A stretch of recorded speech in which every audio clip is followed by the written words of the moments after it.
আজকে এই লোক খুবই যত্ন করে খাবার বানাচ্ছে, কারণ আজকে তার বাড়িতে মেহমান আসবে আর তার প্রতিটি জিনিস একদম পারফেক্ট রাখতে ভালো লাগে। এই কারণে সে গ্লাসকেও মেপে টেবিলে রাখে।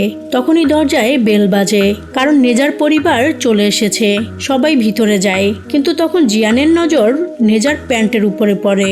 সে বাঁকা প্যান্টকে সোজা করে, নেজা আবারও প্যান্টকে বাঁকা করে নেয় আর নিজের হাত প্যান্টের মধ্যে ঢুকিয়ে ভিতরে চলে যায়। যার পরে সবাই অনেক মজা করে খাবার খেতে শুরু করে। কিন্তু নেজা যখন মোমো ওঠানোর চেষ্টা করে তখন সে পুরো প্লেট নষ্ট করে দেয়। এরপর নেজা যখন স্যুপ নিতে যায় তখন কুমড়োর মধ্যেই ছিদ্র করে দেয়, আর সে যখন স্যুপ বাটিতে ঢালতে যায় তো সব স্যুপ টেবিলে ফেলে দেয় আর টেবিলের সকল জিনিসপত্র এলোমেলো করে ফেলে, যা দেখে জিয়ানের মাথা নষ্ট হয়ে যায়। আর সবাই খাবার খেয়ে বাড়ি ফিরে যায়, কিন্তু নেজার মুখে খাবার লেগেছিল, যা ভেবে জিয়ানের ঘুম আসে না। তাই সে দৌড়ে নেজার বাড়িতে যায় আর খুব যত্ন করে তার মুখ পরিষ্কার করে দেয়। কিন্তু রাতে নেজার হাসির কথা ভেবে তার আবারও মাথা নষ্ট হয়ে যায়। আপনাদেরও কি জিয়ানের মতো সমস্যা আছে? থাকলে কমেন্টে জানাবেন।